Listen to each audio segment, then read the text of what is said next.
Friends, పచ్చి గోంగూర అండి. ఇది గోంగూర ఉడికించి పెట్టుకుని 2 టమాటాలు, 2 పచ్చిమిరపకాయలు, అలాగే కొంచెం గుప్పుడు గోంగూర అండి, ఎక్కువ కాదు, ఒక గుప్పుడు గోంగూర అంటే 3 కట్టలు గోంగూర.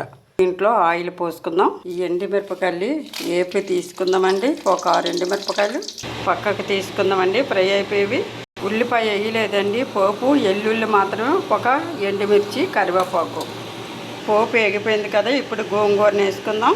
కానీ ఇలా చెదిపి పెట్టుకున్నాం కదండి, ఇప్పుడు గోంగూరలో వేసుకుందాం. వేసుకొని ఒక 2 నిమిషాలు ఫ్రై చేద్దాం.